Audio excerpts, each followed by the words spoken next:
Don't forget to subscribe and hit the like button before we dive in.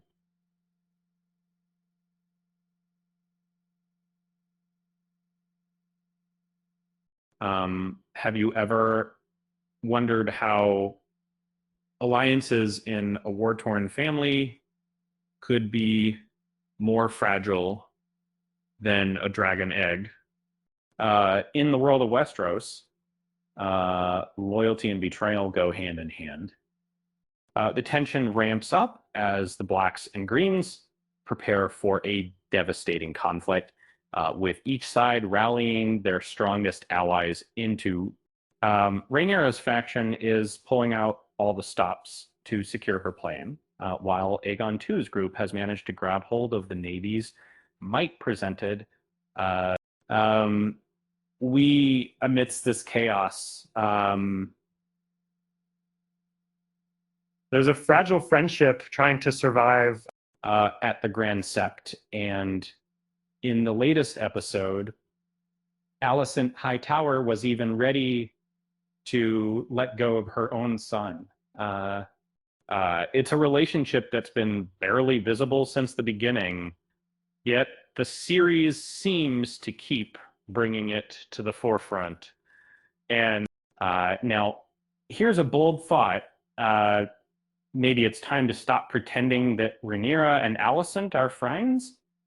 And the show set us up with a story of two close characters, but their rapport was never truly deep. When Alicent became queen and they had a child, everything changed. The cracks widened, especially after the tragedies that followed, like the deaths of Lucerys and Jaehaerys.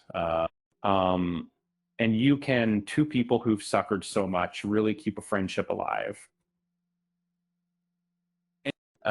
It seems unlikely, especially with so much bloodshed and heartbreak.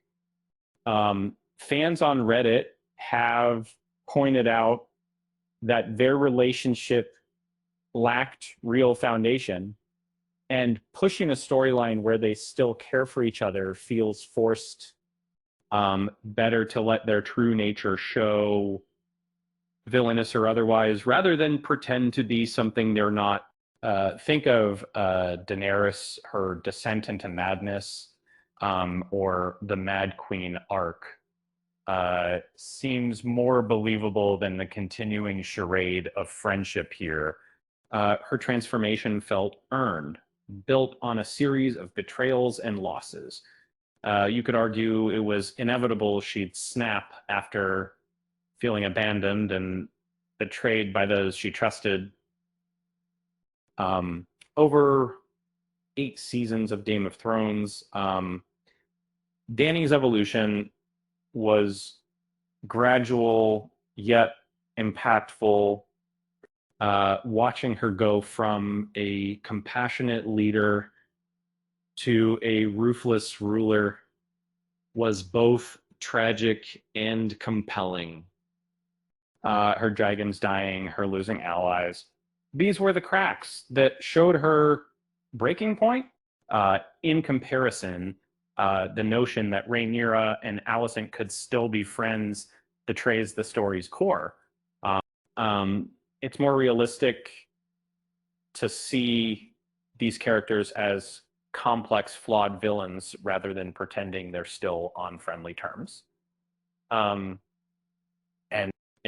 to lighten the mood, a joke. Why did the dragon refuse to play cards? Because it was afraid of getting a fire hand. As the series continues, viewers should brace for more betrayals, less sentimental friendships, and perhaps a little more honesty about the chaos. With that said, thanks for watching, and until next time, I'm that.